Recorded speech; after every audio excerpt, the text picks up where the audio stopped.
Wanna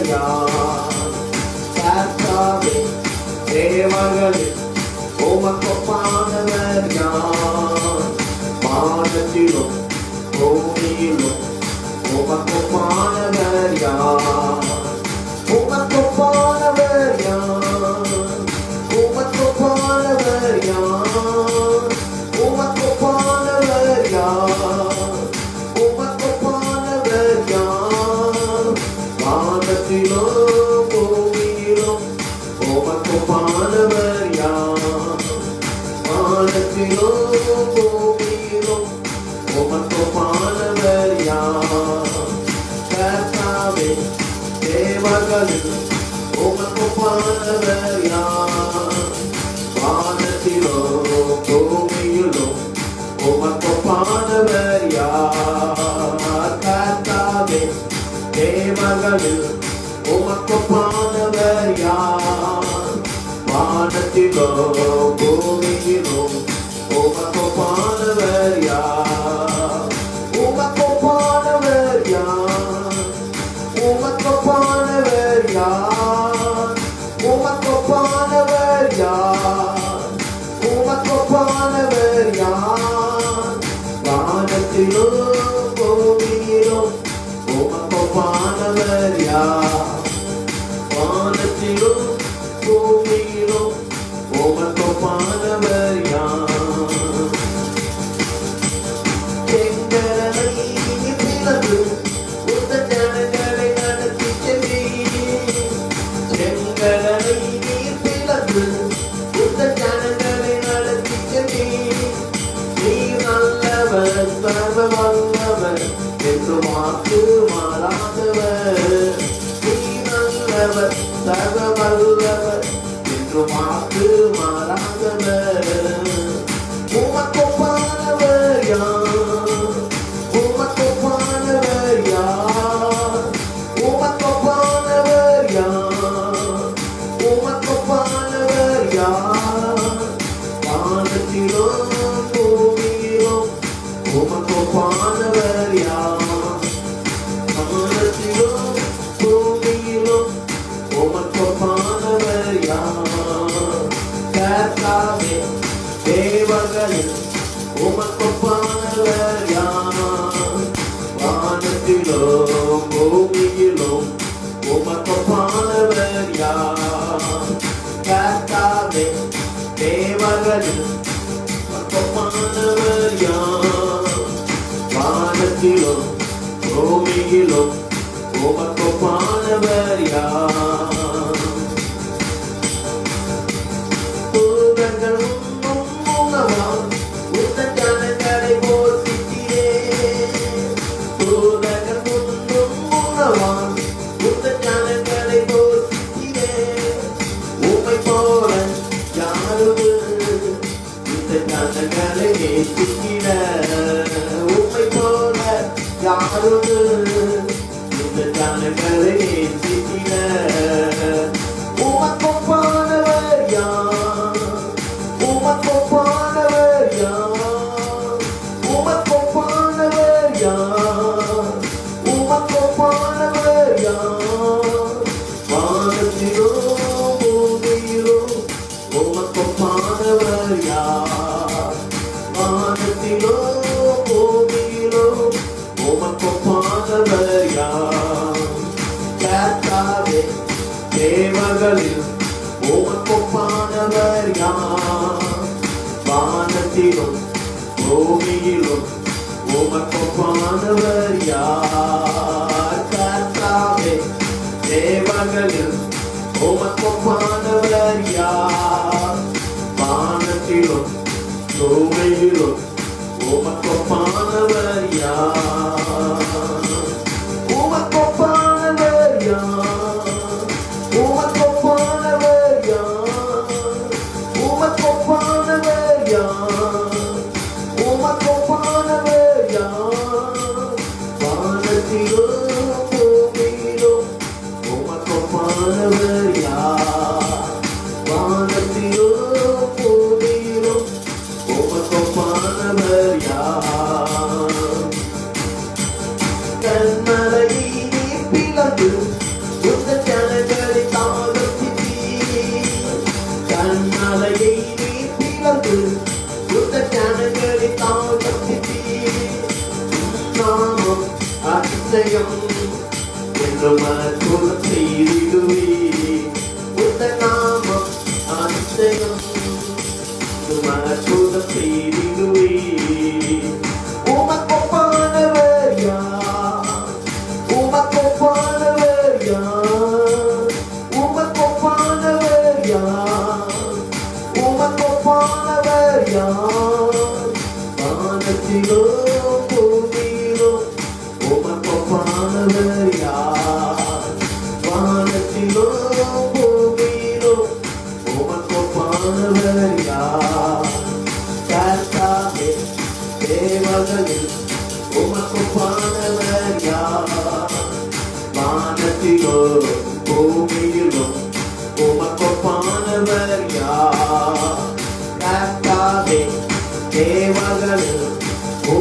ஒப்பானவர் யார்?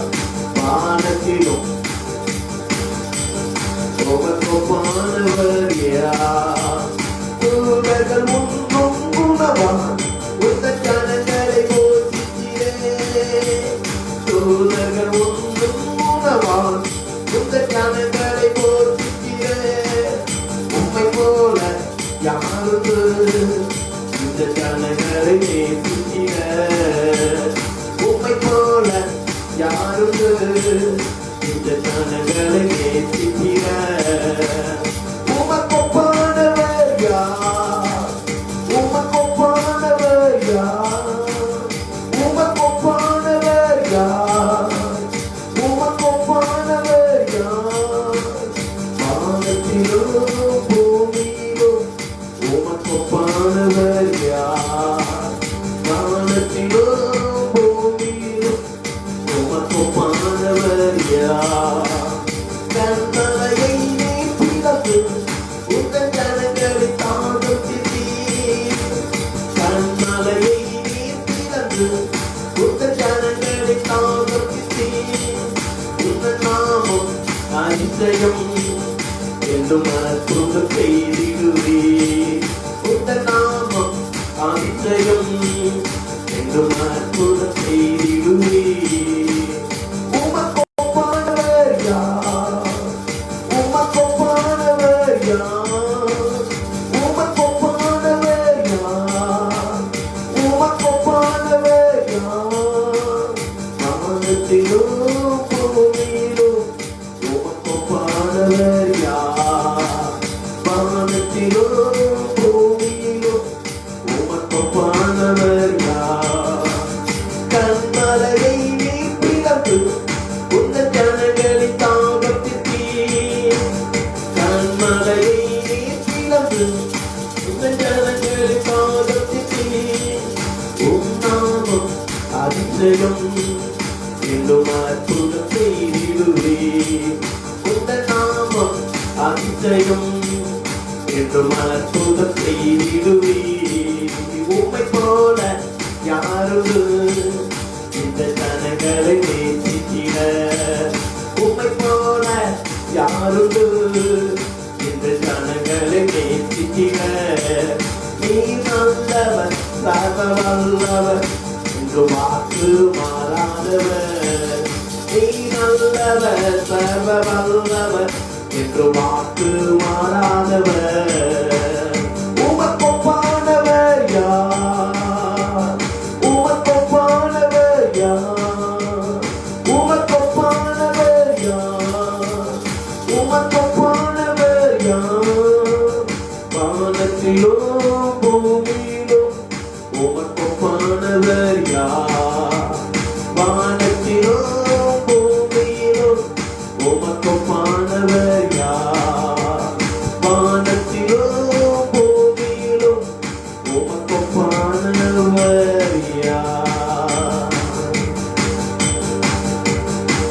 அல்லேலூயா.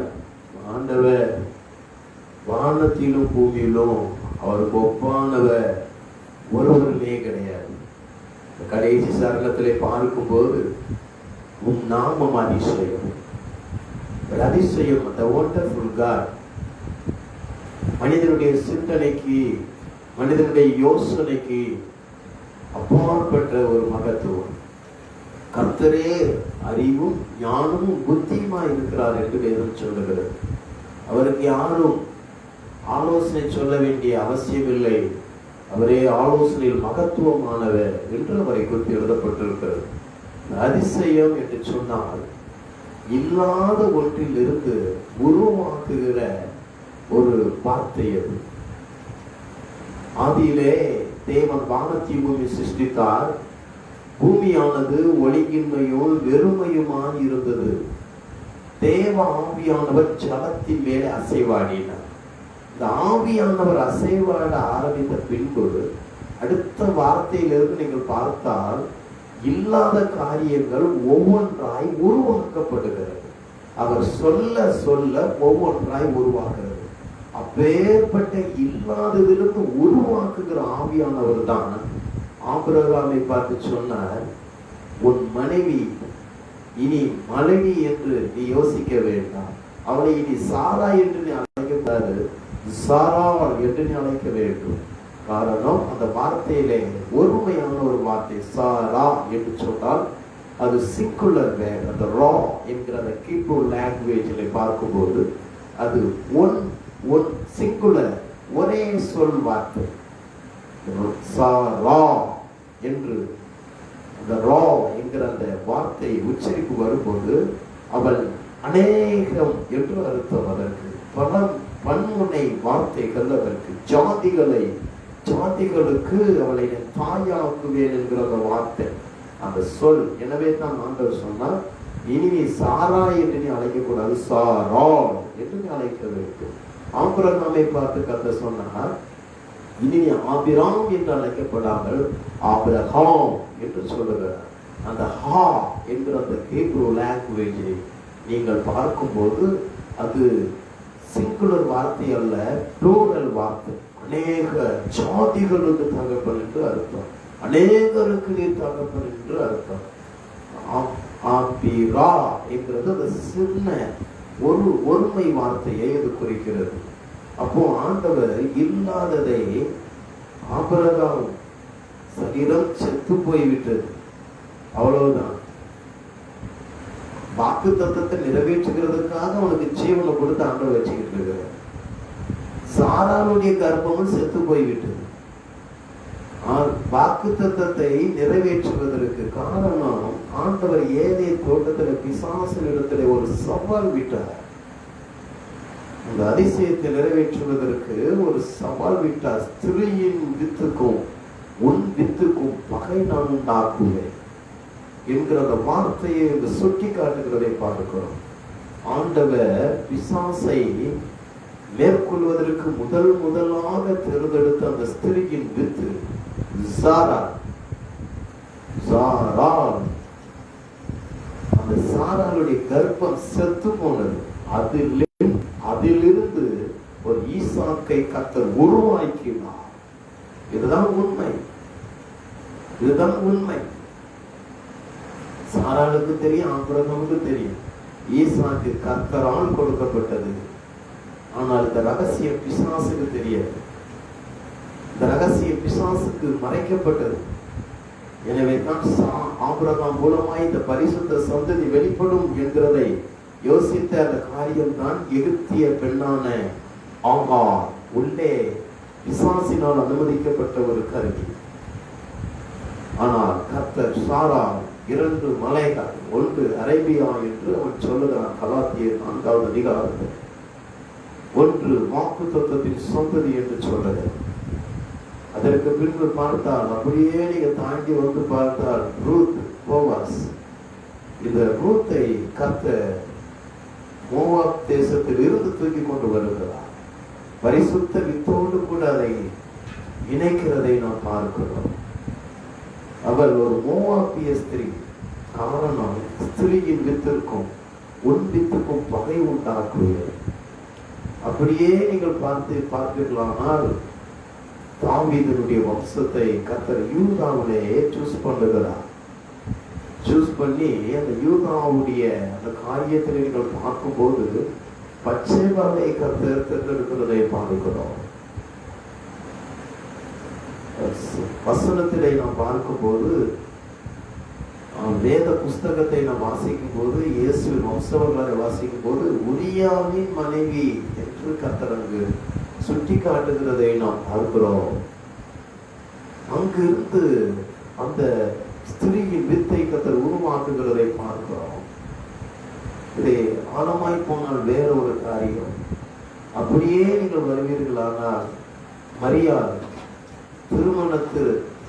திருமணத்திற்கு நிச்சயிக்கப்பட்டு விட்டால், கூடி வரும் முன்னே ஆதியிலே வானத்தீவுக்கு உண்டாக்கும் போது ஒளிமின்மை வெறுமையாக இருந்த பூமியிலே தன் வார்த்தையினால் ஒவ்வொன்றாய் உருவாக்கின ஆண்டவர் இப்பொழுது அந்த பரிசுத்த ஆவியானவரை குறித்து தேவதூதன் சொல்லுகிறான், பரிசுத்த ஆவியானவர் உண்மையில் நிழலிடுவார். அவர் ஆதியிலே தலத்தின் மேல் அசைவாடின போது ஒவ்வொன்றாய் உருவாக்கப்பட்டதே. உன் கற்பத்திலேயும் அவர் இயேசுவை உருவாக்க போகிறார். அதுதான் அவருடைய ஜனனம்.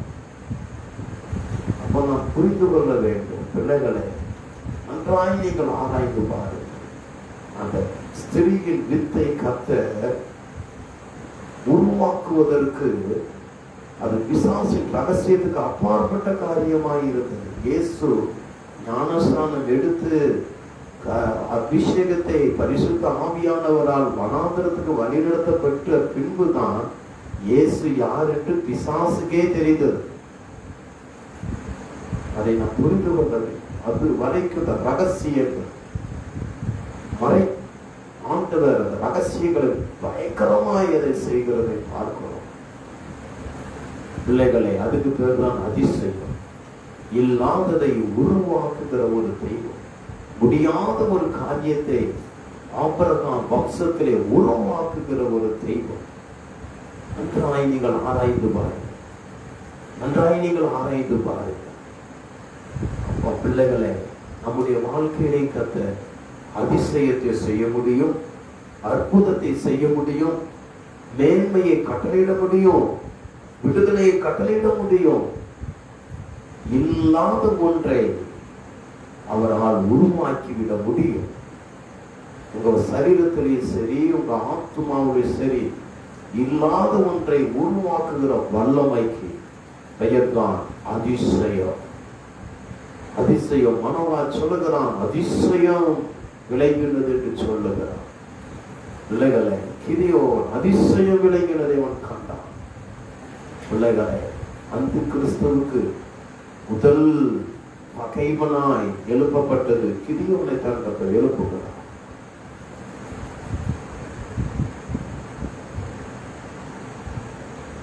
அந்த காரியங்களை வாசித்து பார்த்தா மீதியானுடைய வம்சத்தில் இருந்துதான் அந்த கிறிஸ்தனுடைய ஆவி வெளிப்படுகிறதை நாம் பார்க்கிறோம். அவனைத்தான் கர்த்தர் முதலாவது அதற்கும் 83வது சங்கீதத்திற்கும் ஒரு பெரிய சம்பந்தம் இருக்கிறது. கிதியோனுடைய வாழ்க்கைக்கும் மோசையினால் எழுதப்பட்ட 83வது சங்கீதத்திற்கும் ஒரு பெரிய சம்பந்தம் இருக்கிறது. பிள்ளைகளை நம்முடைய வாழ்க்கையிலே கர்த்தர் அதிசயங்களை செய்கிறது. உங்க வாழ்க்கையில அவர் அதிசயங்களை செய்ய முடியும். அல்லேலூயா. ஆராதனைக்கு குட் நியூஸ் மிஷன் பாடல் புஸ்தகத்திலே 62வது பாடலை நாம் பாடி கர்த்தருடைய நாமத்தை நாம் அதிகப்படுத்துவோம். என் நெஞ்சமே, நீ அஞ்சிட வேண்டாம், என்னாலும் இயேசு நம்முடன் இருக்கிறார் என்று இருக்கிறார். அல்லேலூயா.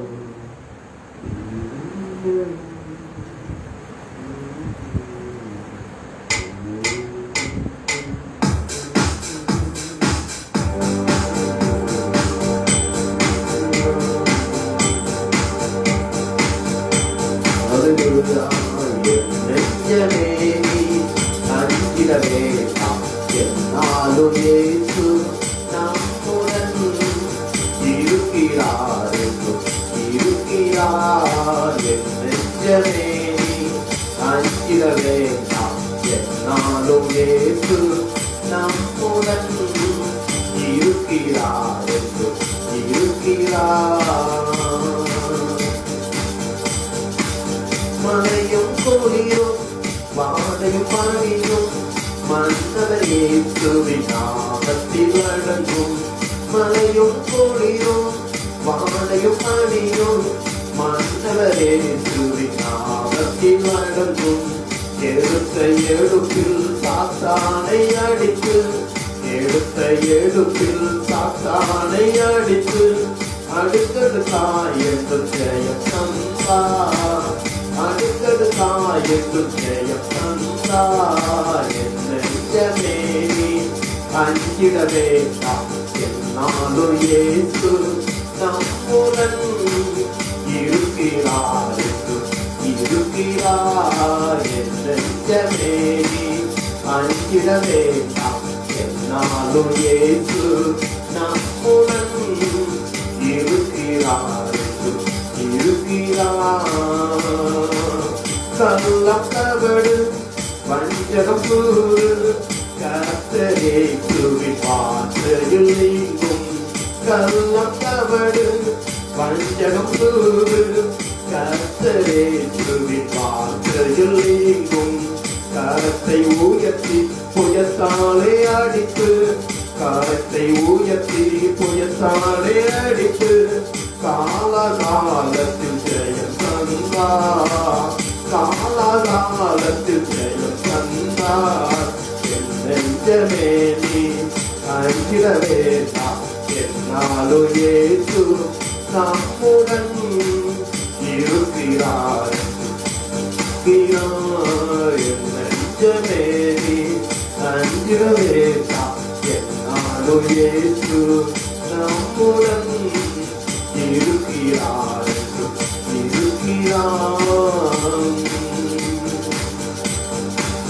பாவம் பயமும் பேயின் கொடுமையும் இயேசுவின் பரிசுத்த அக்கினி அளிக்கும் பாவம் பயமும் பேயின் கொடுமையும் இயேசுவின் பரிசுத்த அக்கினி அளிக்கும் ரத்தம் சிந்தி ஜீவனை தந்து ரத்தம் சிந்தி ஜீவனை தந்து மீட்பரேசு ஜெயமெடுத்தார் மீட்பரேசு ஜெயமெடுத்தார் என் நெஞ்சமே நீ அஞ்சிட வேண்டாம் என்னாலும் இயேசு நம்முடன் இருக்கிறார்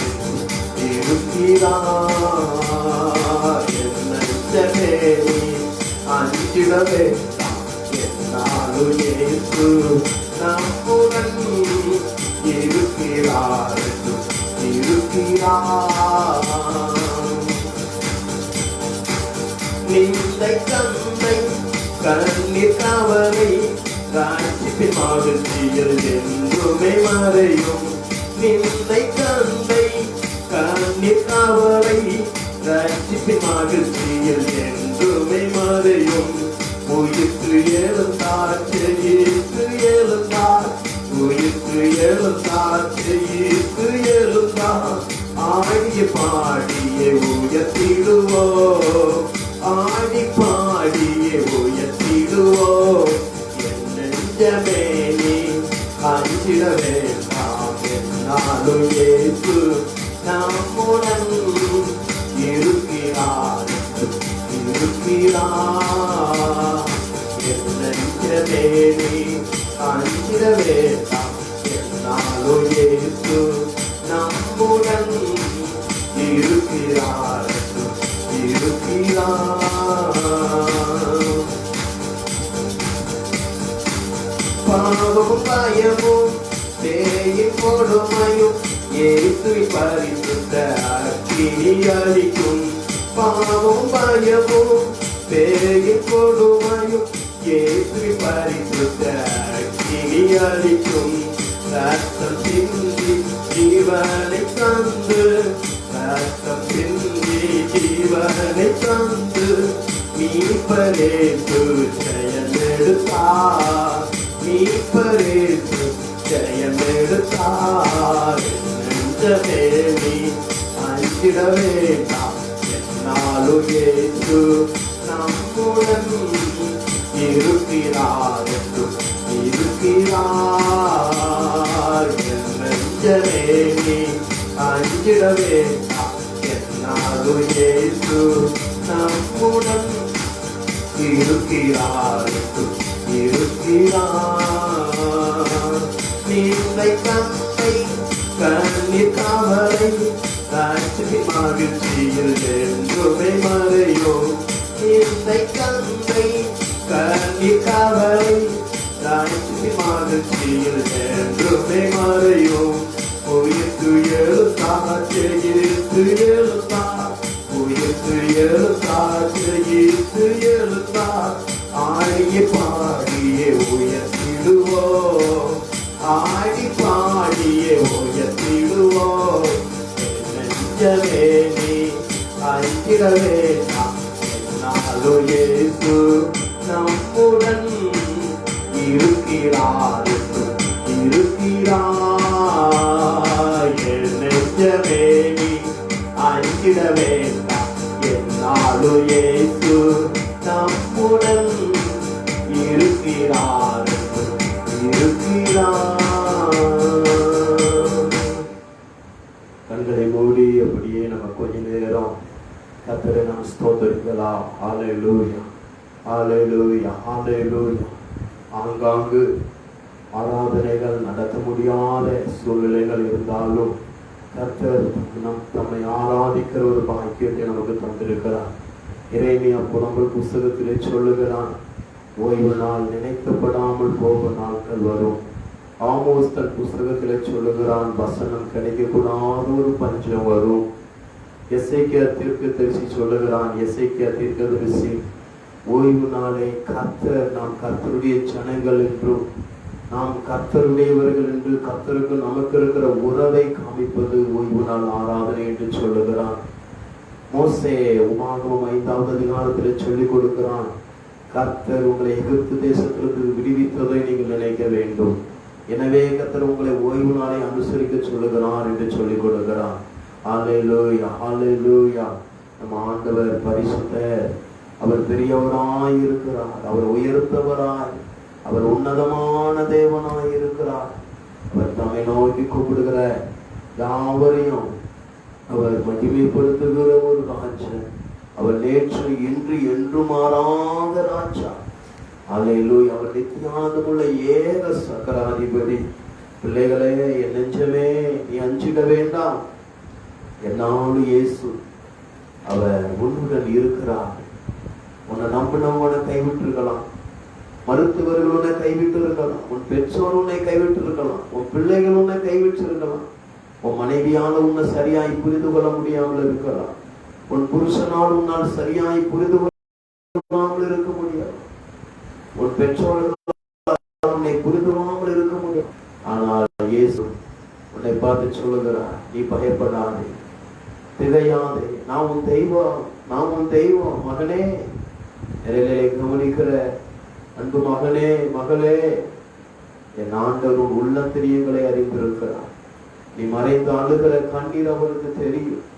தாவீது சொல்லுகிறான், என் கண்ணீரால் என் தலையனை நனைக்கிறேன் என்று சொல்லுகிறான். அண்ணால் சொல்லுகிறார், நான் மிகுந்த கிளேசமுள்ள ஸ்திரீ என்று. இதுபோல உங்க இருதயம் படப்படுத்து போயிருக்கலாம், கேள்விக்குறியோடு இருக்கலாம். இந்த இரவு நேரத்துல கர்த்தர் உங்களை பார்த்து சொல்லுகிற ஒரு வார்த்தை, நிச்சயமாகவே முடிவு உண்டு, உன் நம்பிக்கை வீண் போகாது. என் நெஞ்சமே, நிச்சயமாய் முடிவு உண்டு. என் நண்பனே, உனக்கு நிச்சயமாக முடிவு உண்டு. உன் நம்பிக்கை வீணாகாது, உன் நம்பிக்கை வீணாகாது. ஹல்லேலூயா, ஹல்லேலூயா. ஓ ரிபானா ரியாந்தரபா சிக்கரபலா. நம்ம கொஞ்ச நேரம் கர்த்தரை ஸ்தோத்திரம் பண்ணி வாய் திறந்து கர்த்தரை உயர்த்தி பேசுங்க. மனுஷன்கிட்ட நீங்க எவ்வளவு ப்ரைஸ் பண்ணி கேட்குறீங்க. ஏசப்பா கிட்ட ஒரு கடன்காரன்கிட்ட போய் ஒரு கடன் வேணும்னா அவங்க எவ்வளவு ப்ரைஸ் பண்ணி கேட்குறோம். அவங்க ஒரு நாள் உங்களை ஏமாத்திடுவாங்க, தர்றன்னு சொன்ன உங்களை அவங்க கைவிட்டுருவாங்க.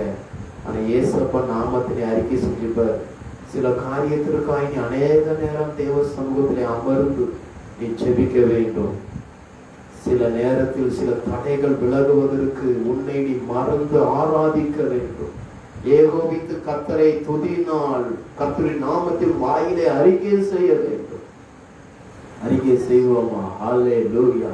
ஒரு அதிசயமானவர், ஒரு அதிசயமானவர், ஒரு அதிசயமானவர், ஒரு அதிசயமானவர், அவர் அதிசயமானவர், அவர் அதிசயமானவர். ஹல்லேலூயா, ஹல்லேலூயா, ஹல்லேலூயா, ஹல்லேலூயா, ஹல்லேலூயா, ஹல்லேலூயா. நன்றி ராஜா, நன்றி கர்த்தாவே, நன்றி கர்த்தாவே, நன்றி கர்த்தாவே, நன்றி கர்த்தாவே. ஹல்லேலூயா, ஹல்லேலூயா. பரிசுத்தர், பரிசுத்தர், பரிசுத்தர், பரிசுத்தர், பரிசுத்தர், பரிசுத்தர், பரிசுத்தர், பரிசுத்தர், பரிசுத்தர். ஹல்லேலூயா, ஹல்லேலூயா. நன்றி ராஜா, நன்றி ராஜா, நன்றி கர்த்தாவே, நன்றி கர்த்தாவே, நன்றி கர்த்தாவே. நீ நேற்றும் இன்றும் என்றும் மாறாத ராஜன். ஹல்லேலூயா. நீ நித்தியானந்தமுள்ள சகலாதிபதி. ஹல்லேலூயா. சேரக்கூடாத வழியிலே நீ வாசம் பண்ணுகிறீர். ஹல்லேலூயா. நன்றி ராஜா, நன்றி ராஜா, நன்றி கர்த்தாவே, நன்றி கர்த்தாவே, நன்றி கர்த்தாவே, நன்றி கர்த்தாவே. ஹalleluya ஹalleluya ஹalleluya. கர்த்தரை ஸ்தோத்திரம் பண்ணுங்க.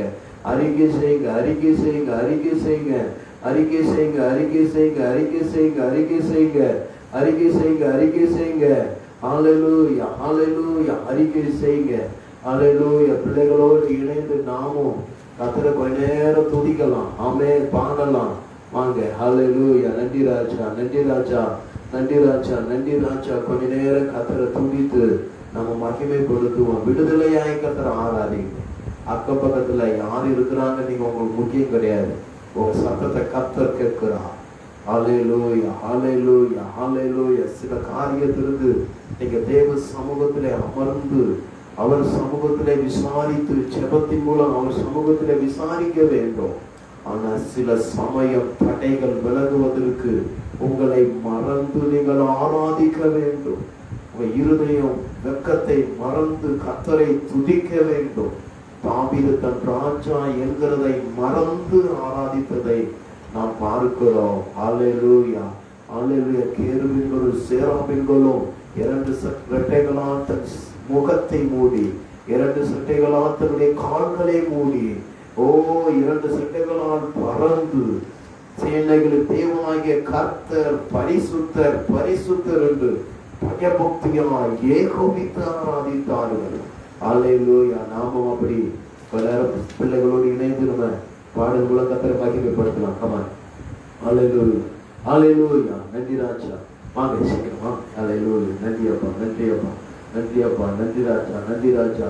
ஹalleluya ஹalleluya ஹalleluya ஹalleluya ஹalleluya ஹalleluya ஹalleluya.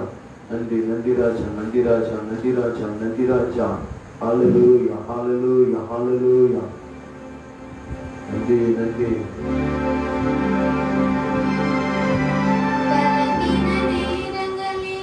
கை தூக்கி எடுத்தவரே, கண்ணீரின் பள்ளத்தாக்கில் என்னோடு இருப்பவரே, கலங்கின நேரங்களில் கை தூக்கி எடுத்தவரே, கண்ணீரின் பள்ளத்தாக்கில் என்னோடு இருப்பவரே, உலகம் மறந்தாலும் நீ என்னை மறப்பதில்லை, காரணமாய்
எந்த தீங்கும் தீண்டாது. கோட்டைக்குள்ளே நான்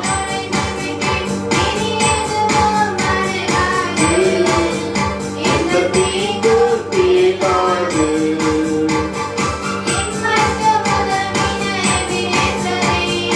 இனியும் காத்திடுவோம் இம்மட்டு உதவின எதிரேசரை. இனியும் காத்திடுவோம் உலகில இருக்கும் அவனை விட. இந்த உலகில இருக்கும் அவனை விட தேவன் பெரியவரே. கோட்டைக்குள்ளே நான் நுழைந்து விட்டேன். இனி எதுவோ மனதாது. எந்த தீங்கும் தீண்டாது. நுழைந்து விட்டேன். இனி எதுவோ மனதாது. எந்த தீங்கும் தீண்டாது. மீட்புமனாம் யாருக்கு அஞ்சிடுவே. தேவனை ஒளியோ மீட்புமனாம் யாருக்கு. அவரே என் வாழ்வின் பலனானார். அவரே என் வாழ்வின் பலனானார். யாருக்கு பயப்படுவேன். கோட்டைக்குள்ளே நான் நுழைந்து விட்டேன். இனி எதுவோ மனதாது. எந்த தீங்கும் தீண்டாது. கோட்டைக்குள்ளே நான் நுழைந்து விட்டேன். இனி எதுவோ மனதாது. எந்த தீங்கும் தீண்டாது.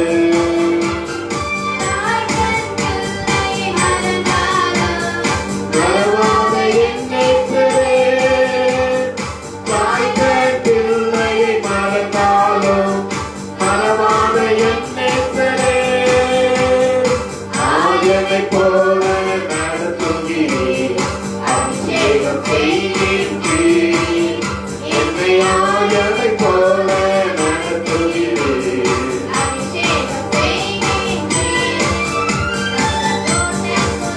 நான் நுழைந்து விட்டேன். இனி எதுவோ மனதாது. எந்த தீங்கும் தீண்டாது. கோட்டைக்குள்ளே நான்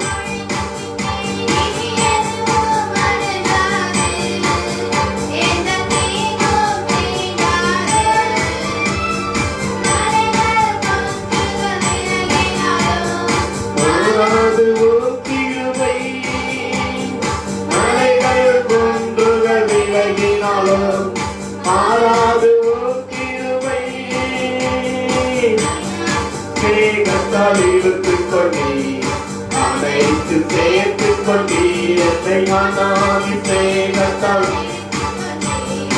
அனைத்து சேர்த்துக் கொண்டீர். அந்த கோட்டைக்குள்ளே நான் நுழைந்து விட்டேன். இனி எதுவோ மனதாது. எந்த தீங்கும் தீண்டாது.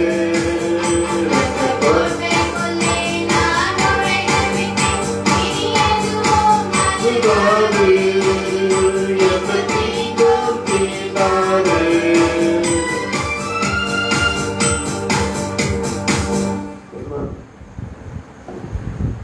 Hallelujah. அப்படியே நம்ம கண்களை மூடி நம்ம கொஞ்ச நேரம் கர்த்தரை ஸ்தோத்திரிப்போம். ஹல்லேலூயா ஹல்லேலூயா. அவருடைய இரத்த கோட்டைகளை நம்மளை மூடி மறைக்கிறான். பிள்ளைகளே, உங்கள் வாழ்க்கையிலே கர்த்தர் தந்திருக்கிற எல்லா நன்மைகளும் இயேசு சிலுவையிலே சம்பாதித்து உங்களுக்கு தந்தது. உங்க சரீரத்துக்கு வேண்டிய சுகம், உங்க ஆத்துமாவுக்கு வேண்டிய விடுதலை, உங்க பாவத்திலிருந்து வரக்கூடிய அந்த விடுதலை, அல்லேலூயா, உங்க அக்கிரமத்திலிருந்து விடுதலை, சாபத்திலிருந்து விடுதலை. இந்த உலகத்தில் நீ எந்தெந்த விதத்துல விடுதலையை, ஆசீர்வாதத்தை எதிர்பார்க்கிறீர்களோ, ஓ இயேசு சிலுவையிலே உங்களுக்காக சம்பாதித்து தந்தது. ரோமர் 8:32 சொல்லுகிறது, தம்முடைய சொந்த குமாரன் என்று பாராமல் நம் எல்லோருக்காக அவரை ஒப்பு கொடுத்தவர். அவரோடு கூட மற்ற எல்லாவற்றையும் நமக்கு அருளாதிருப்பது எப்படி? இயேசு சிலுவையில் மரித்தது உண்மை, உங்களுக்காக ரத்தம் சிந்தினது உண்மை. மறுபக்கம் மற்ற எல்லாவற்றையும் உங்களுக்கு அருளாதிருப்பது எப்படி என்று கேள்வி எழுப்பப்பட்டிருக்கிறது. பிள்ளைகளே, பாவத்திலிருந்து உங்களுக்கு விடுதலை தருகிற ஆண்டவர் இந்த பூமியிலே உங்களை ஐஸ்வர்யத்தினால நிரப்பும்படியாக, விடுவிக்கும்படியாக, சாபத்திலிருந்து விடுதலை ஆக்கும்படியாக இப்பொழுது நீங்கள் அனுபவித்துக் கொண்டிருக்கிற ஒவ்வொரு நன்மையும் இயேசு சிலுவையிலே உங்களுக்கு சம்பாதித்து தந்தது. அதை நினைத்து கர்த்தரை கொஞ்ச நேரம் ஸ்தோத்திரம் பண்ணுவோம்.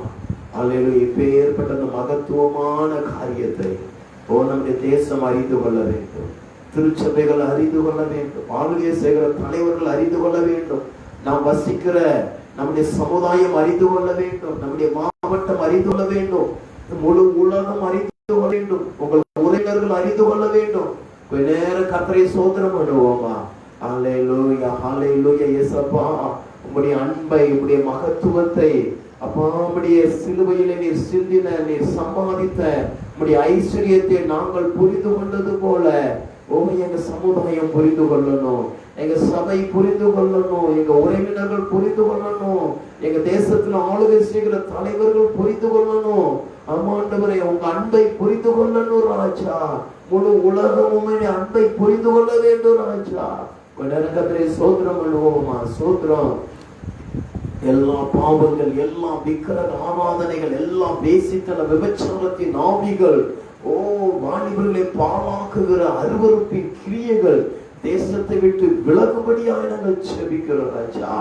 அல்லேலூயா. ஆளுகை செய்கிற தலைவர்களுக்கு, எம்எல்ஏ எம்பிக்களுக்கு, முதல்வர்களுக்கு, எங்க தமிழக முதல்வருக்கு, இந்திய பிரதமருக்கு, ஆளுநர்களுக்கு, ஆமாண்டவரே, அல்லேலூயா, குடியரசுத் தலைவருக்கு ஆளுகை செய்ய வேண்டிய அந்த தெய்வ பலம் உண்டாகட்டும்.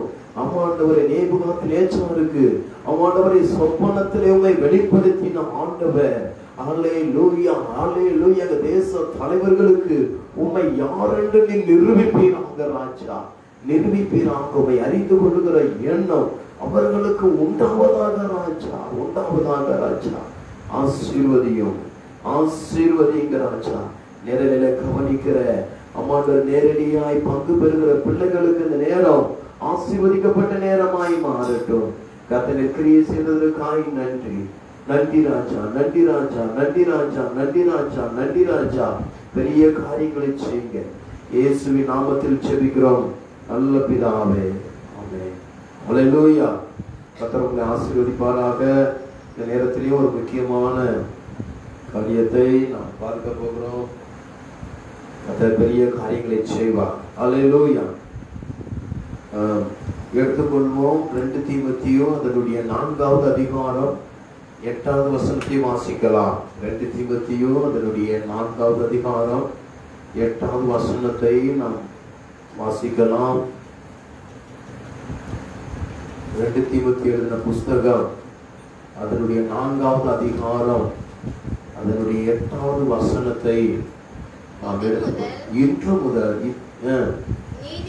நீதியின் கிரீடம் எனக்காக வைக்கப்பட்டிருக்கிறது. நீதியுள்ள நியாயாதிபதியாகிய கர்த்தர் அந்நாளிலே அந்நாளிலே அதை எனக்கு தந்தருள்வார். எனக்கு மாத்திரமல்ல, அவருடைய பிரசன்னமாகுதலை விரும்பும் யாவருக்கும் அதை தந்தருள்வார். கைதிக்கு ஆண்டவருக்கு நன்றி சொல்லுங்க பார்க்கலாம். நீதியின் கிரீடம் இந்த பூமியில எல்லாருக்கும், யார் இயேசுவை விசுவாசிக்கிறார்களோ அவர்களுக்கு சொந்தமானது. ஆனால் அந்த நீதியின் கிரீடம் எனக்கு வைக்கப்பட்டிருக்கிறது என்று சொல்லி அப்போஸ்தலனாகிய பவுல் முழு நிச்சயமாய் சொல்லுகிறதை பார்க்கிறோம். நம்முடைய மரணத்திலே, நம்முடைய ஊழியத்திலே நமக்கு ஒரு பெரிய எதிர்பார்ப்பு இருக்கணும். ஏன் ஊழியம் செய்யறேன்னு கேட்டா, பெரிய ஆளாகணும் செய்யக்கூடாது, பரலோகத்துக்கு போகணும், அவருடைய வலது பரிசத்துல நிற்கணும் என்கிற எண்ணத்தோடு கூட பிரவேசிக்கணும். அப்போஸ்தலனாகிய பவுல் எனக்கு நீதி கிரீடம் வைக்கப்பட்டிருக்கிறது என்று நிச்சயமாய் சொல்வதற்கு காரணம் அவனுடைய விசுவாசம், அவனுடைய ஊழியம் எப்படிப்பட்டதா, எந்த அளவுக்கு அவன் ஊழியம் செஞ்சிருந்தால் அந்த நிச்சயத்தை அவன் உறுதியாய் நம்புகிறான் என்று நாம் பார்க்கலாம். நாமும் அப்பேற்பட்ட விசுவாசத்தோடு இருக்க வேண்டும் என்று முதல் நாட்கள்ல முதல் வாரத்துல உங்களுக்கு சொன்னேன். இரண்டாவதாக சொன்னேன், அந்த நீதி கிரீடத்தை நமக்கு தருகிற கர்த்தர் யார் என்று சொல்லி உங்களுக்கு சொன்னேன். மூன்றாவது, யார் அவருடைய பிரசன்னமாகுதலை விரும்புகிறவர்கள் என்று சொன்னேன். நேற்றைய தினத்துல உங்களுக்கு சொன்னேன், அந்த நீதி கிரீடத்தை தருகிற அந்த நாள் எந்த நாள், யாருக்கு எந்த நேரத்தில் அது தருவார் என்று சொன்னேன். 2 உதாரணம் சொன்னேன். ஒன்று, இரண்டாவது வருகையில எடுத்துக் கொள்ளப்படுகிறவர்களுக்கு. அந்த இரண்டாவது வருகையில இருக்கிறவர்கள் அந்தி கிறிஸ்துவின் ஆட்சியிலே பயங்கரமான ஓட்டுறதை சந்திப்பார்கள்.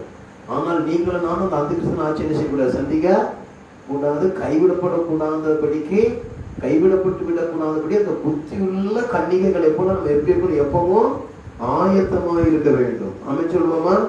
அப்படிப்பட்டவர்களுக்கு நீதி கிரீடம் இருக்கிறது. அல்லேலூயா, ஆமென்.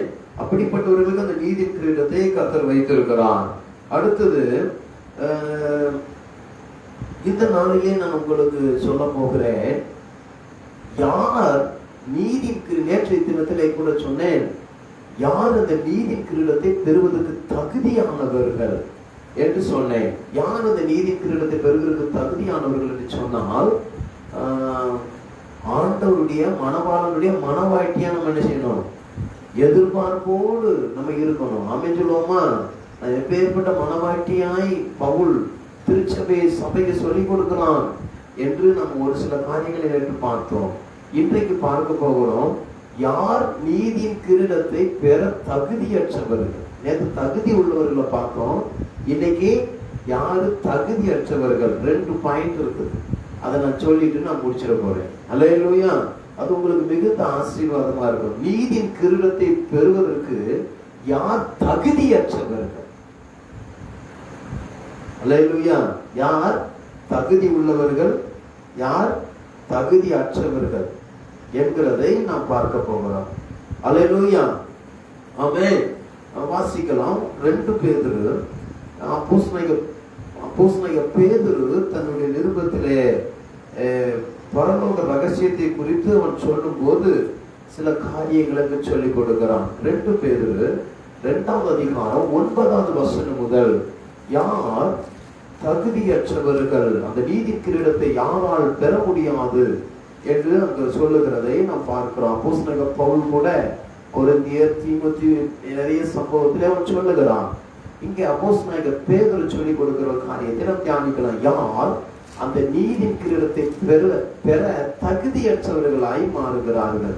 அதை நாம் கேட்கும்போது நம்முடைய வாழ்க்கையை நாம் எச்சரிப்படைந்து நம்மளை நாம் சரி செய்து கொள்ள வேண்டும்.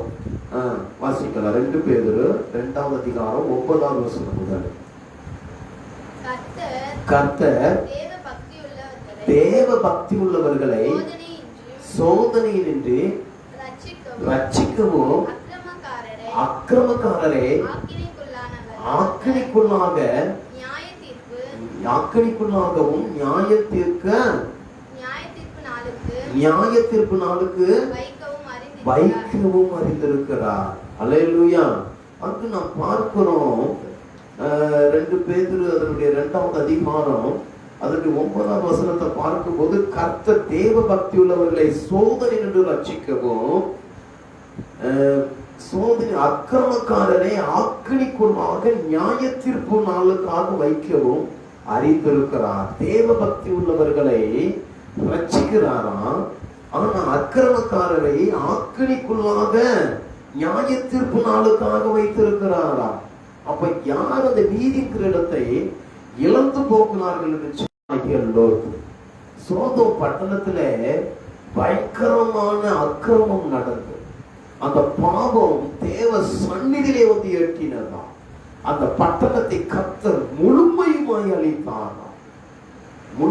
அழித்தார். அப்ப பிள்ளைகளே, யார் அக்கிரமக்காரன் என்று சொன்னால், இந்த வேத வசனம் எதை தவறு என்று நமக்கு சொல்லி கொடுக்கிறதோ அதை நாம் செய்வோமானால் நாம் அக்கிரம செய்கைக்காரர்கள்.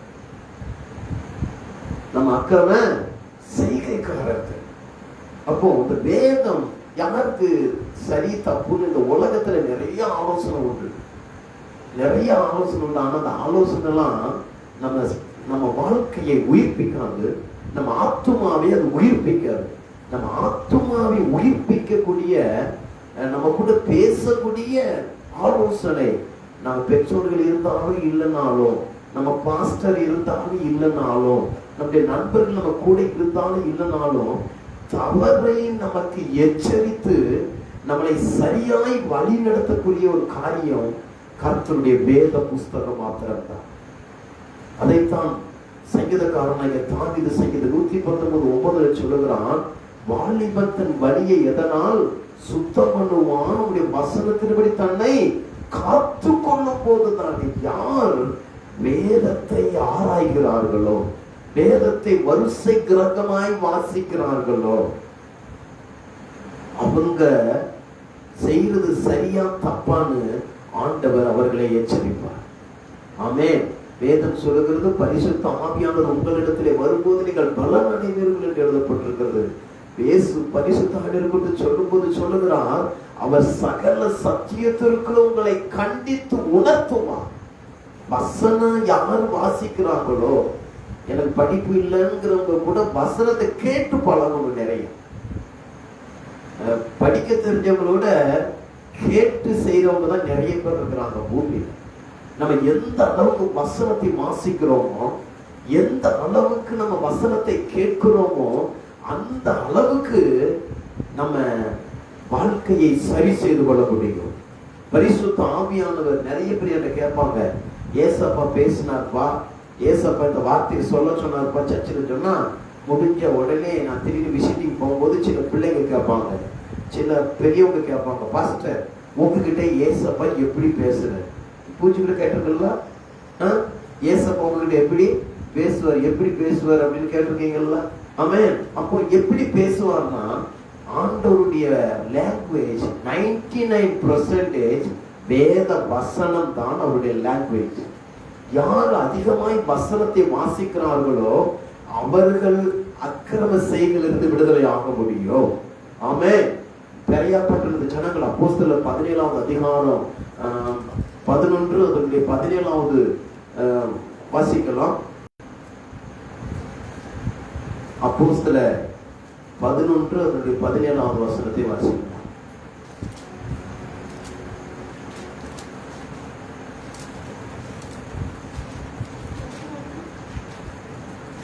11:17.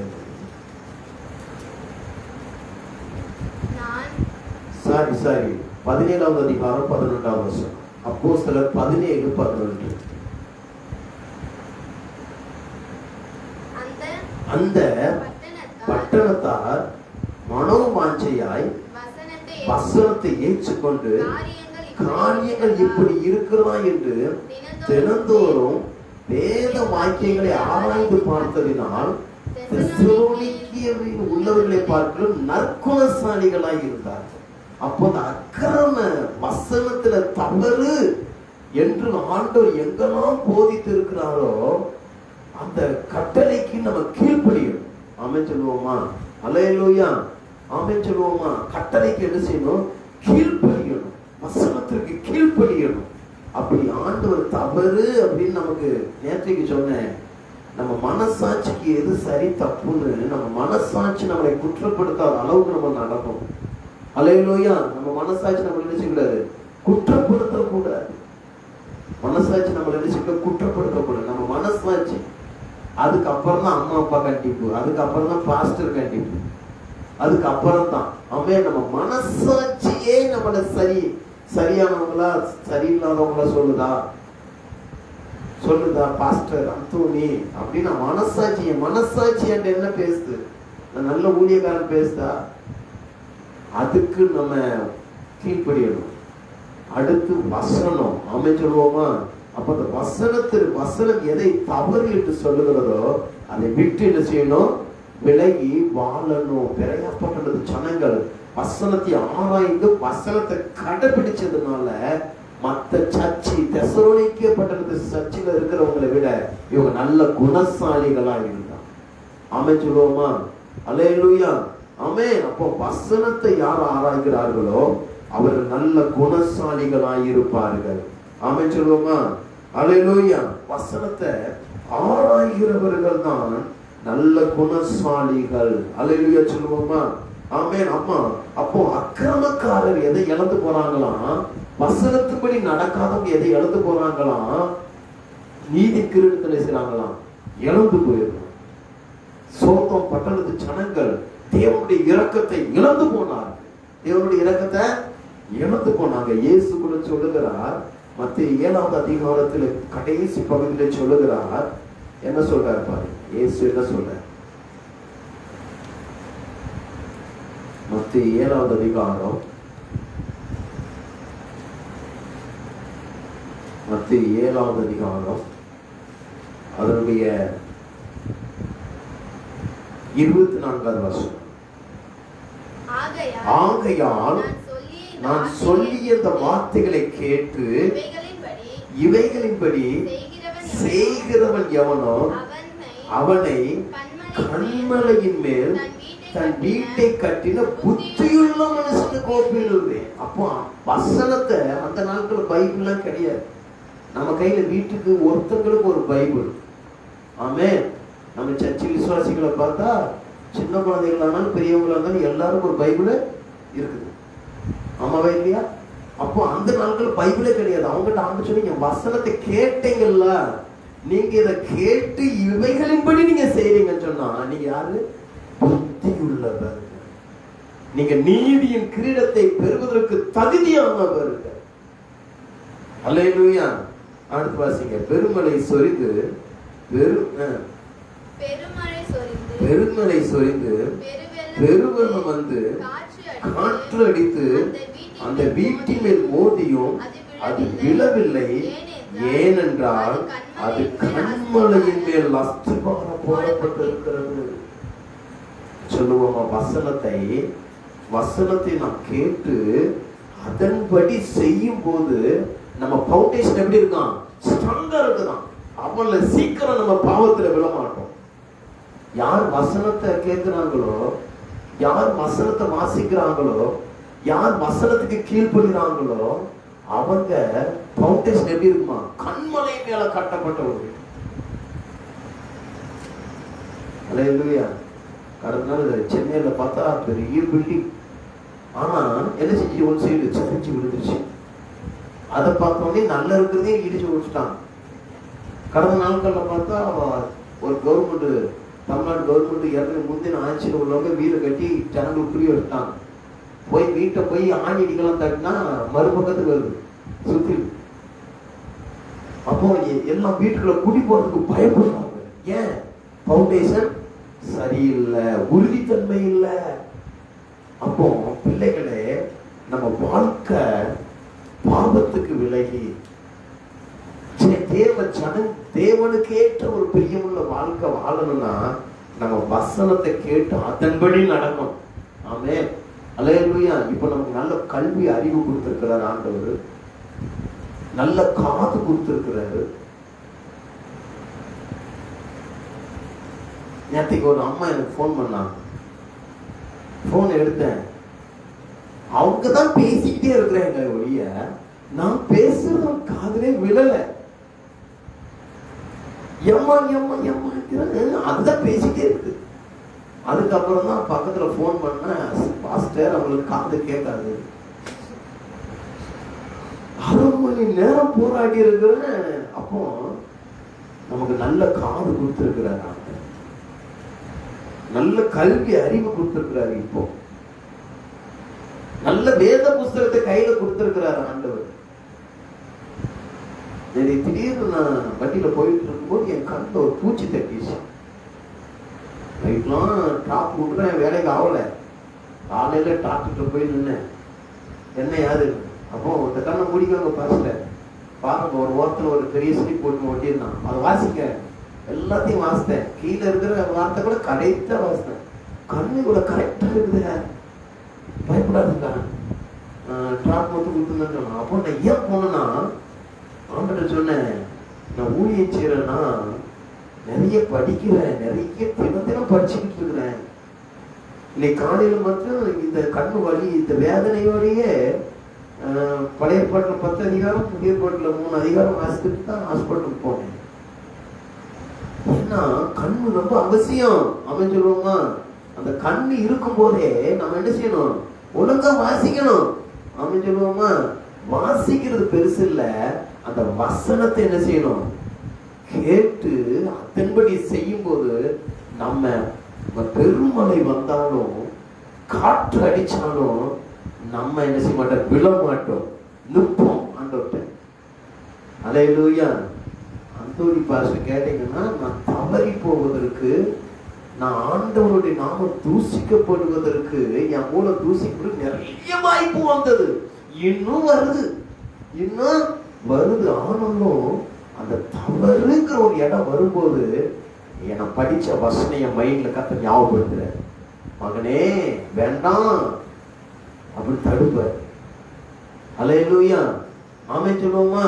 அந்த வார்த்தைக்கு நான் எப்பெல்லாம் கீழ்ப்படியலையோ ஆண்டவர் வசனத்தை ஞாபகப்படுத்துவார். பாருங்க, வசனத்தை ஞாபகப்படுத்துவார். எனக்கு சில தவறான காரியங்கள் வரும்போது ஞாபகப்படுத்துவாரு. அவங்க பாஸ்டர் சொல்லுடா அப்படின்னு தெரியுது.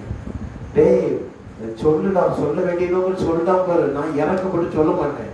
அவங்க அம்மா அப்பாக்கிட்ட சொல்லிடாம பாரு, சொல்ல மாட்டேன், இறக்கப்பட்டு சொல்ல மாட்டான். ஐயோ அந்த நபரை ஆண்டவர் கண்டிப்பாரு, பாவம், சரி நம்மளே சொல்லி அப்படின்னு ஆண்டவர் சொல்லுவாரு, வசனத்து மூலம் சொல்லுவாரு. கேட்க மாட்டேன்னா அது பார்த்தா ஊர் அறிய அவமானமாயிடும்.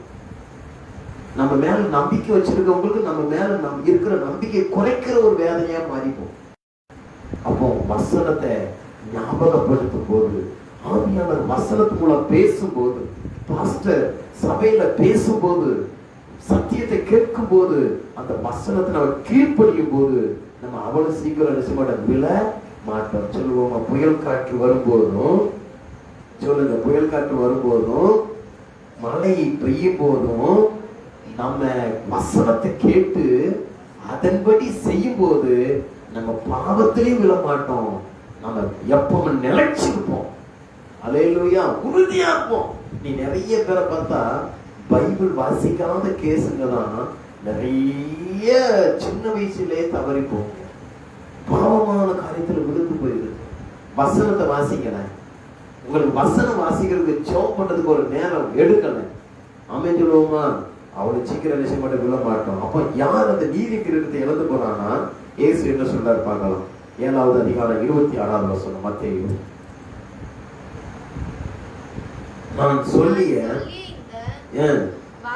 வார்த்தைகளை கேட்டு இவைகளின்படி செய்யாதிருக்கிறவன் எவனோ. நிறைய பேரு வசனம் வாசிக்கிறாங்க, நிறைய பேரு சர்ச்சுக்கு ஒழுங்கா வர்றாங்க, நிறைய பேர் பிரசங்க கேட்கிறாங்க, நிறைய பேர் வசனத்தை கேட்கிறாங்க. ஆனால் ஏன் அவர்கள் பாவத்திலே விழுகிறார்கள் அப்படி சொன்னா, அங்க என்ன ஆண்டு சொல்றாருன்னா,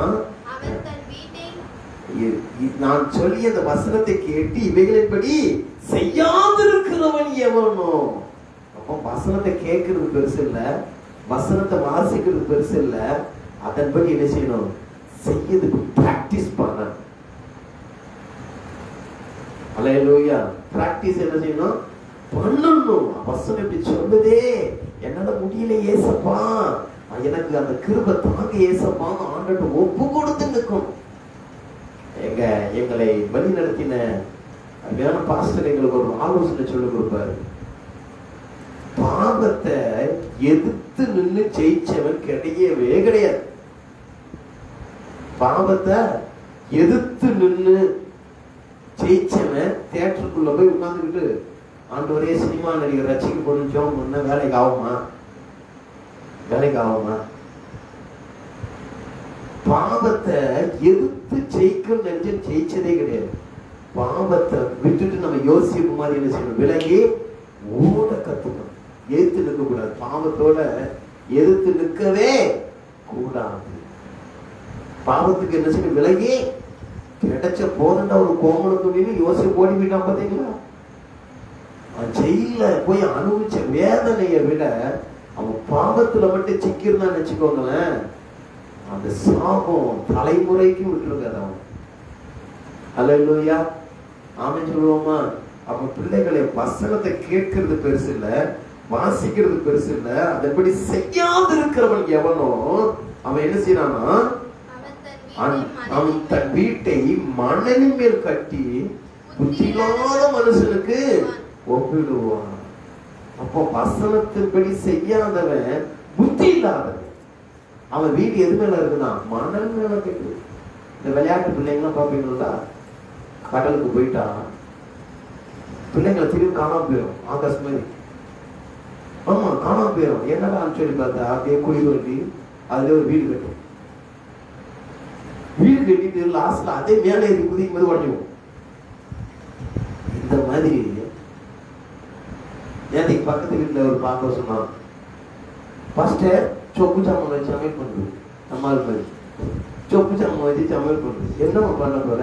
காய்கறி போடும். அப்போ சொப்பு சாமான் வச்சு செஞ்சுட்டு சாப்பிட வரீங்களா பாஸ்டர் வேற கேட்குது.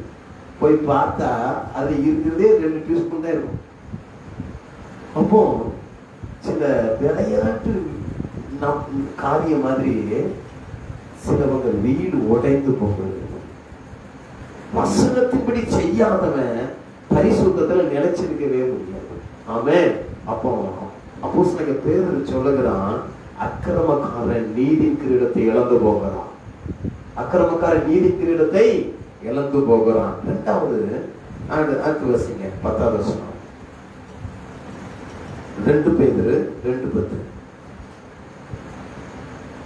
யார் நீதி கிரீடத்தை இழந்து போகிறார்கள்?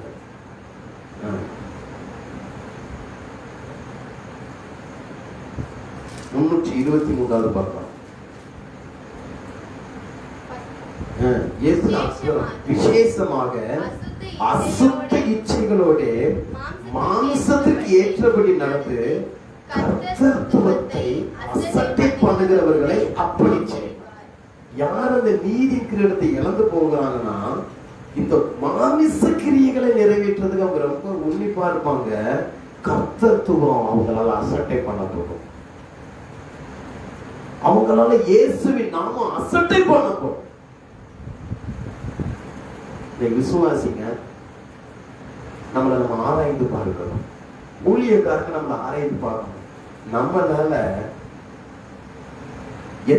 கர்த்தருடைய நாமம் தூசிக்கப்படுகிறதா? அல்லேலூயா. கர்த்தருடைய நாமம் நம்மளால தூசிக்கப்படுதா? ஸ்கூலுக்கு போற இடம், காலேஜுக்கு போற இடம், நம்ம வேலைக்கு போற இடம், நம்ம கடைத்தருக்கு போகிற இடம், நீ விசுவாசிங்க, எவ்வளவு பேரு கடன் வாங்கிட்டு திரும்ப கொடுக்கிற பழக்கம் உள்ளவங்களா இருக்கு. வேதம் சொல்லுகிறது, நீதிமான் வாங்கினதை திரும்ப கொடுப்பான். கர்த்தத்துவம் அசட்டை பண்ணப்படுகிறது. மாம்சத்திற்கு ஏற்ற காரியங்கள். இந்த உலகத்துக்கு சர்ச்சைக்கு ஏன் வராங்கன்னா, இந்த உலகத்துக்காக மட்டும் சர்ச்சைக்கு வருவாங்க. உலக தேவைகள் மட்டும் ஏன் சர்ச்சைக்கு வர? பாஸ்டர் படிக்கணும், மார்க் வாங்கணும் பாஸ்டர். ஏன் சர்ச்சைக்கு வர? வீடு கட்டணும் பாஸ்டர். ஏன் சர்ச்சைக்கு வரணும்? சுகம் வேணும் பாஸ்டர். ஏசப்பாவுக்காக நீ என்ன ஆக போற? இயேசு விரும்புகிற ஒரு வாழ்க்கை என்ன? இப்படிப்பட்டவங்க நீதி கிரீடத்தை இழந்து போயிடுவாங்க. அடுத்து இவர்கள் துணிகரக்கான அகங்காரிகள், மகத்துவங்களை தூசிக்க அஞ்சாதவர். இவங்க தான் அக்கிரமக்காரர். இவன் தான் நீதி கிரீடத்தை இழந்து போகிறான். 11வது வசனம். அதிக பலனையும் வல்லமையுடைய தேவதூதர்கள் முதலாய் கர்த்தருக்கு முன்பாக அவர்களை தூஷணமாய் குற்றப்படுத்த மாட்டார்களே. இவர்களும் பிடிப்பட்டளிக்கப்படுகிற வரும் தண்டனைக்கு புத்தியற்ற தங்களுக்கே தெரியாதவர்களை தூசித்து தங்கள் கேட்டிலை கெட்டறிந்து அநீதியின் பலனை அடைவார்கள். இவங்க நீதியின் கிரீடத்தை இழந்து போயிடுவாங்க. தேவ ராஜ்யத்தை இவங்க என்ன செய்வாங்க? இழந்து போய்விடுவார்கள். அல்லேலூயா. அப்ப பிள்ளைகளே, நீதி கிரீடத்தை பெறணும்னா வசனத்தின்படி நம்மளை காத்துக்கொள்ளணும். அல்லேலூயா. ஆமே. வெளிப்படுத்தல் 9:20. யார் அந்த நீதி கிரீடத்தை இழந்து போகிறார்கள்? பரலோக ராஜ்யத்தினுடைய மேன்மையை இழந்து போகிறார்கள். அப்படி இருந்தும் அந்த வாதைகளால் மற்ற மனுஷர்கள் பேய்களையும் பொன் வெள்ளி செம்பு என்பவைகளால் செய்யப்பட்டவைகளையும் காணவும் கேட்கவும் நடக்கவும் மாட்டாதவர்களா இருக்கிற விக்கிரகங்களை வணங்காதபடி தங்கள் மனம் திரும்பாதவங்க எதிலிருந்து மனம் திரும்பணுமா? மனம் திரும்பலையா? எதிலிருந்து மனம் திரும்பலையா? விக்கிரக ஆராதனையிலிருந்து மனம் திரும்பல. ஒரு 21 சேர்த்து வாசிங்க.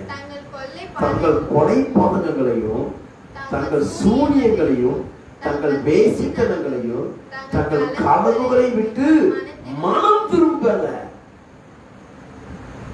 அப்போஸ்தலர் பவுல் சொல்லிக் கொடுக்கிறார், விக்கிரகங்களுக்கு விலகி வாங்க. ஆண்டவர் சொல்லுகிறார், என்னை அன்றி உனக்கு வேறொரு தெய்வம் உண்டாயிருக்க வேண்டாம். மனம் திரும்பல. எதிலிருந்து மனம் திரும்பணுமா? எதிலிருந்து மனம் திரும்பணும்? விக்கிரக ஆராதனையிலிருந்து. மனம் திரும்பாதவங்க எங்க வர முடியாம நீதியின் கிரீடத்தை பெறவே முடியாது. எரேமியா 7வது அதிகாரத்திலே ஒரு ஏற்கனவே ஞாயிற்றுக்கிழமை சொன்ன, சனிக்கிழமை சொன்ன ஒரு வார்த்தை எரேமியா 7:16 வாசி. அதுல ஒரு சம்பவம் இருக்குது. எரேமியா 7:16 வசனம். பழைய ஏற்பாட்டுல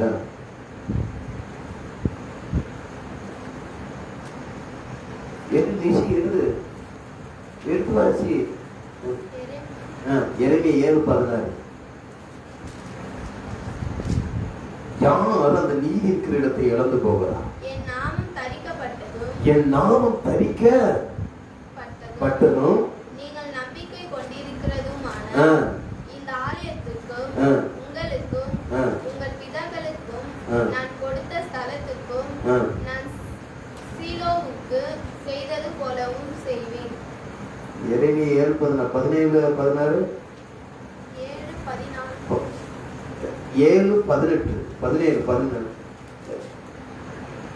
7வது அதிகாரம் எரேமியா 7வது அதிகாரம் 16வது வசனம். நீ இந்த ஜனங்களுக்காக விண்ணப்பம் செய்ய வேண்டாம், அவர்களுக்காக மன்றாடவும் வேண்டாம், கெஞ்சவும் வேண்டாம், என்னிடத்தில் அவர்களுக்காக பரிந்து பேச வேண்டாம், நான் உனக்கு செவி கொடுப்பது இல்லை. ஆண்டவர் எரேமியாவை பார்த்து சொன்னாரு, உன் ஜெபத்துக்கு நான் பதில் தர மாட்டேன். நம்ம இதுவரைக்கும் ஜெபம் பண்ண எல்லா ஜெபத்துக்கும் பலன் கிடைச்சிருக்கா? பாஸ்டர்ஸ், நம்ம ஜெபம் பண்ண எல்லா ஜெபத்துக்கும் பதில் கிடைச்சிருக்கிறா?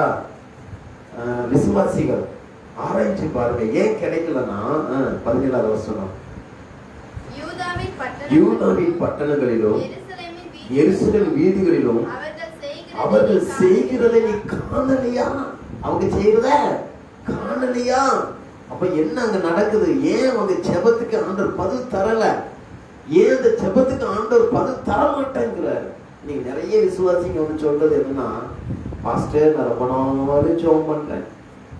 அப்ப அவங்க சொல்றதை பார்த்தா நம்ம ஆண்டவருக்கு காது கேட்காத மாதிரி சொல்றாங்க. ஆண்டவர் சொல்றாரு, நான் கேட்கக்கூடாதபடி உங்க அக்கிரமங்கள் தான் என்ன என் செவியை அடைச்சிருக்குங்கிறாரு ஆண்டவர்.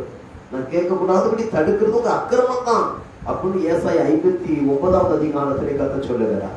அப்போ இங்க ஏன் நம்ம ஜெபம் கேட்கப்படல? 18வது வசனம், எனக்கு மனம் அடி உண்டாக.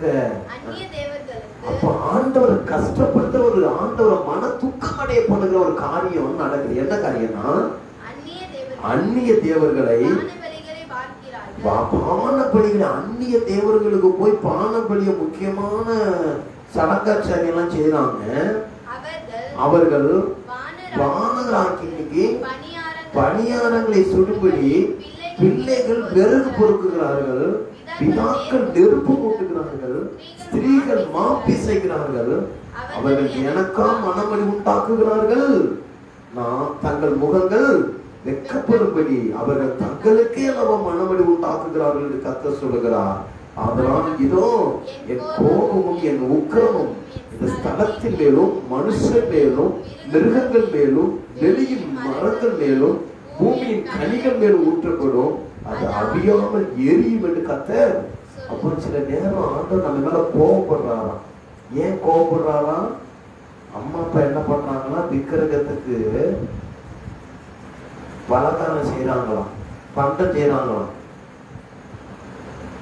பிள்ளைங்க என்ன செய்யறாங்க? அதுக்கு விரவு பொறுக்கிறாங்களாம்.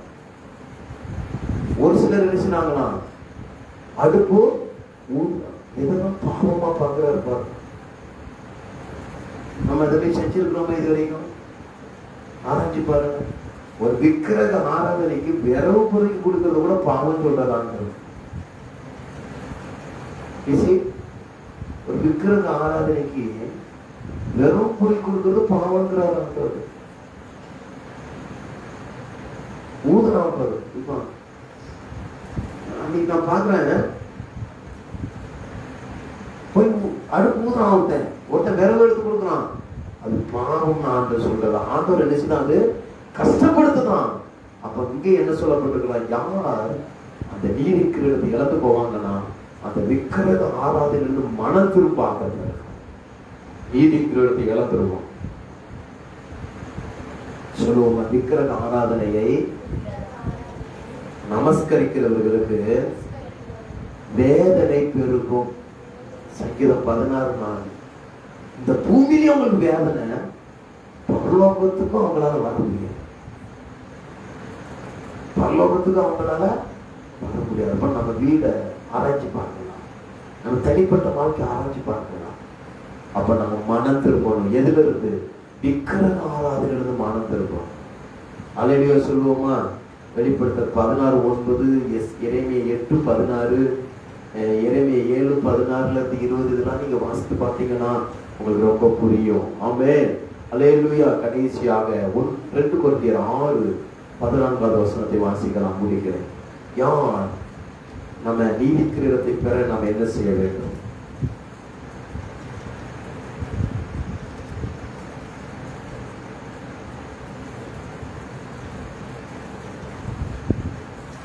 ரெண்டு கொரிந்தியர் 6:14.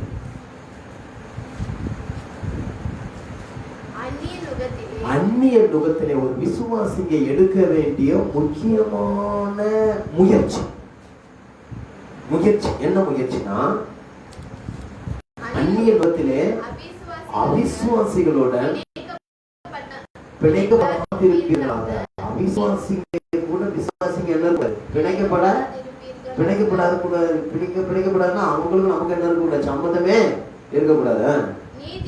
நீதிக்கும் அநீதிக்கும் நீ ஒன்னு ஆண்டவர் நீதியின் வழியில நடத்துற, வசனத்தை போதிச்சு நடத்துறாரு. நீ போய் உலக அறிவை கூடாது, சூரியக்காரன் போய் ஆலோசனை கேட்க கூடாது, குறி சொல்றவன்ட்ட ஆலோசனை கேட்க கூடாது, சோசியக்காரன் போய் ஆலோசனை கேட்க கூடாது, 4 நட்சத்திரம் போய் கேட்க கூடாது. வேதம் தான் உனக்கு ஆலோசனை. ஆமென் சொல்லுவோமா? அல்லேலூயா. அப்போ அடுத்து ஒளிக்கும் இருளுக்கும் நீ ஆண்டவர் ஒளியா வச்சிருக்கிறாரு, சமுதாயத்துக்கு ஒண்ணு விளக்கா வச்சிருக்கிறாரு.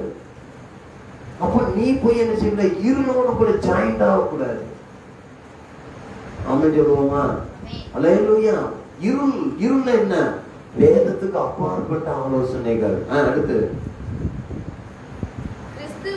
கிறிஸ்துவுக்கும் பேலியாளுக்கும் இசைவது. கிறிஸ்துவோடு இருக்கிற உனக்கு பேலியாள்னு சொன்னா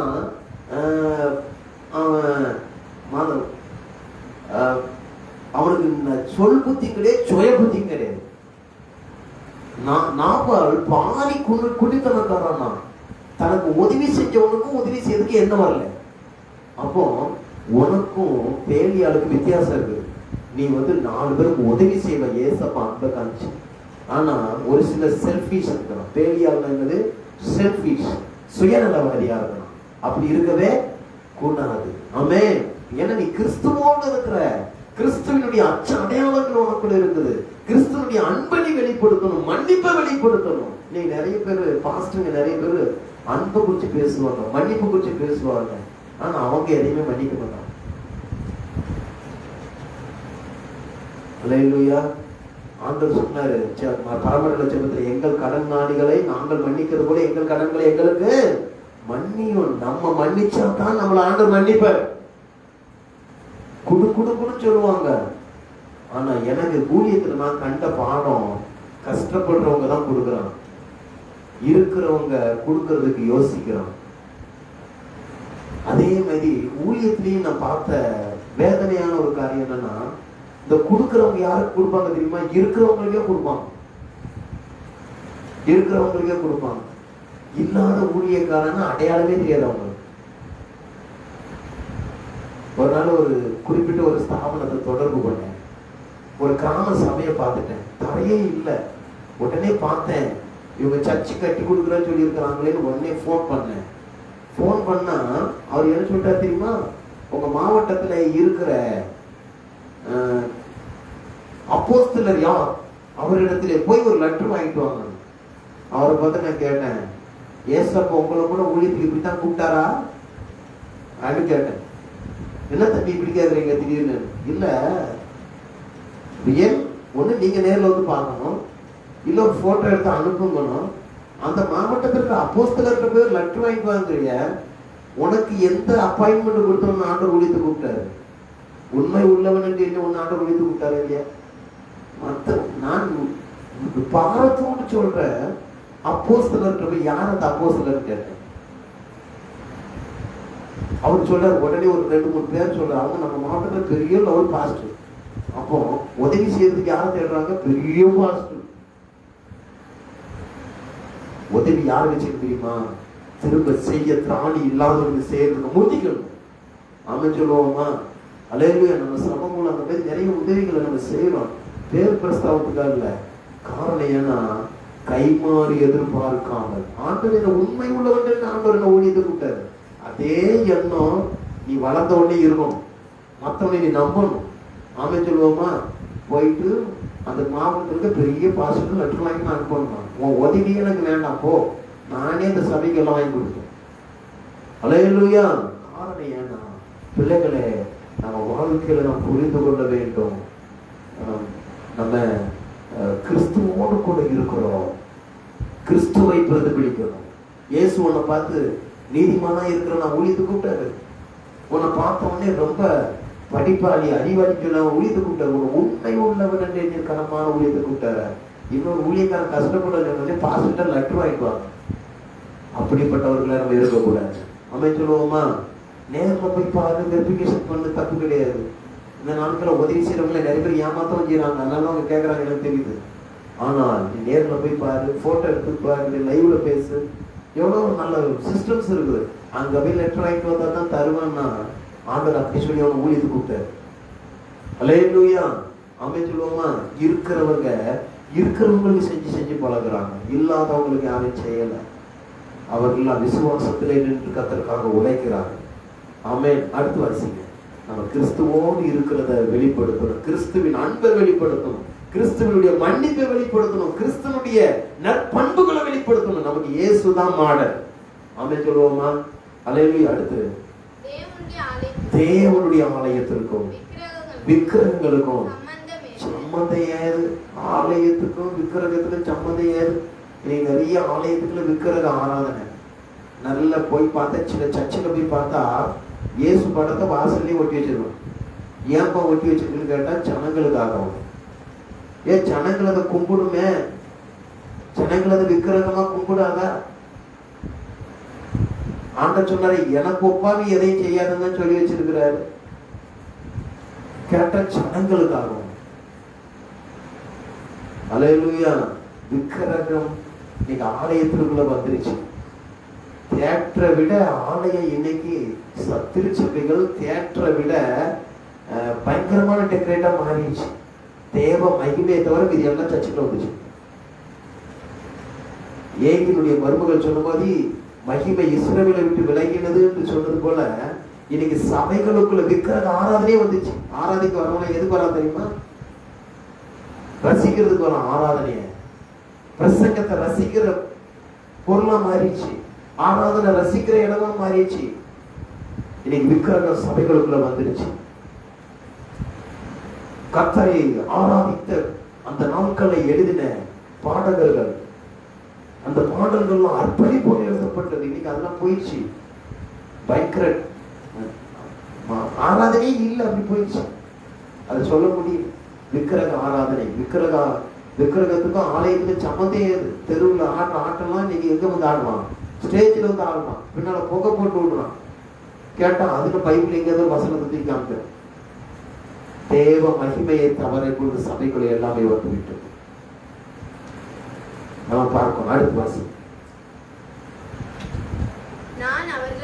நான் அவர்களுக்குள்ளே வாசம் பண்ணி அவர்களுக்குள்ளே உலாவி அவர்கள் தேவனாய் இருப்பேன், அவர்கள் என் ஜனமாய் இருப்பார்கள் என்று தேவன் சொன்னபடி நீங்கள் ஜீவனுடைய தேவனுடைய ஆலயமாய் இருக்கிறீர்களே,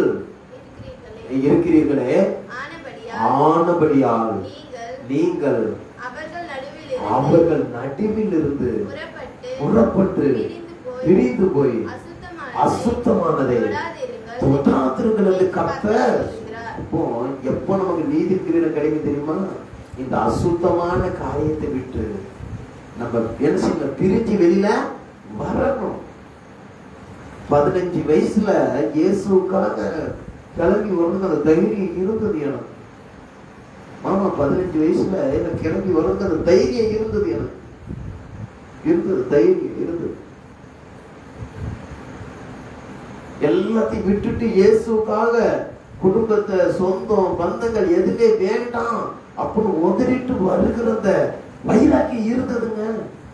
அந்த நடவடிக்கையை விட்டுட்டாரு. 4 பேருக்கு உதவி சிரமத்தை நீங்க வச்சிருக்கிறாரு. அல்லேலூயா, ஆமென். நீங்களும் எடுக்கணும், தீர்மானம் எடுக்கணும். எப்படி தீர்மானம் எடுக்கணும்? அசுத்தமான விஷயத்தில் இருந்து, அசுத்தமான அந்நிய நமஸ்கரிப்புல இருந்து, விக்கிரக ஆராதனையில இருந்து, இருளான வாழ்க்கையிலிருந்து, பாவமான வாழ்க்கையிலிருந்து இயேசுக்காக வைராக்கியத்தை எடுத்து வெளியில வரணும். ஏற்கனவே ஒரு திருச்சபையில இருந்தேன் நான் ஊழியத்துல.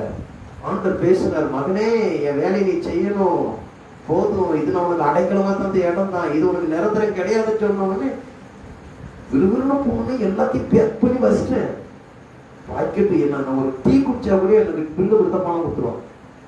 நான் சாப்பிடுவோம் ஹோட்டல்ல போய், அந்த ஹோட்டல் சாப்பிட்டு பில்லு கொடுத்தா எனக்கு பணம் கொடுத்துருவாங்க. எல்லாம் ஓசி, டீசல்ல இருந்து கார்ல இருந்து எல்லாம் ஓசி.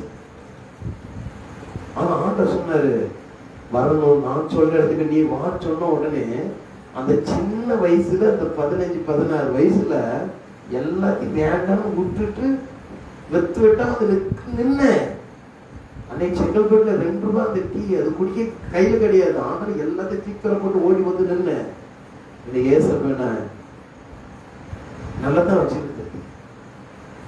பட் நல்ல வைக்கிறதுக்கு நான் ஊழியத்துக்கு வரல. நான் எந்த சூழ்நிலையிலையும் இயேசு உண்மையா இருக்க ஆசைப்படுறேன். ஆமென் சொல்லுவோமா? அல்லேலூயா. தீர்மானம் இருதயத்தில் எடுக்கணும். இவைகளை விட்டு பிரிஞ்சு வெளியில வா. விக்கிரக ஆயா பாசம் பேரும், மாமா பாசம் பேரும், சொந்த மொத்தம் பேரும் ஒரு போட்டுமே. இயேசுக்காக இந்த பூமியில எதெல்லாம் இழக்கிறத பெற்றுக்கொள்வல்ல. ஆமென் சொல்லுவோமா? அல்லேலூயா, ஆமென். இயேசுக்காக எதை இழந்தாலும் அதை பெற்றுக்கொள்வார். அப்ப பிள்ளைகளே, அதை உங்களுக்கு நீதியின் கிரீடம் வேணும்னா இருதயத்துல தீர்மானம் எடுத்து இருளான விக்கிரக ஆராதனை, பேலியாவின் கூட்டம், இதெல்லாம் விட்டு நீங்க பிரிச்சு இயேசு கிட்ட வாங்க. உங்களுக்கு நீதி கிரீடம் உண்டு. ஆமென் சொல்லுவோமா? அலையில இருதயத்துல தீர்மானம் எடு. கடந்த நாள் ஒரு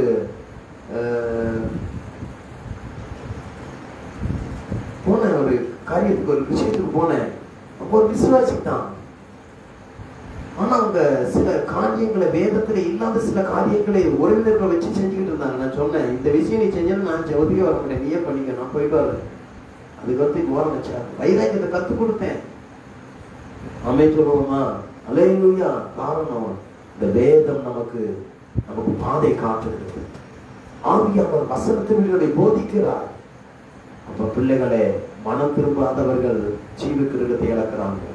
அக்கிரமக்காரர் நீதி கிரீடத்தை இழக்கிறாங்க. ஆனா யாரெல்லாம் அசுத்தமானதை விட்டு விலகி இயேசுக்காக தன் அர்ப்பணிக்கிறாங்களோ அவங்களுக்கு நீதி கிரீடம் சொந்தமாக இருக்கும். ஆமென். அல்லேலூயா. கண்களை மூடுவோம், ஜெபிக்கலாம். வானத்தின் ஆசீர்வாதத்தினால், பூமிக்குரிய ஆசீர்வாதத்தினால், ஸ்தலங்களுக்குண்டான ஆசீர்வாதத்தினால், கர்ப்பத்தின்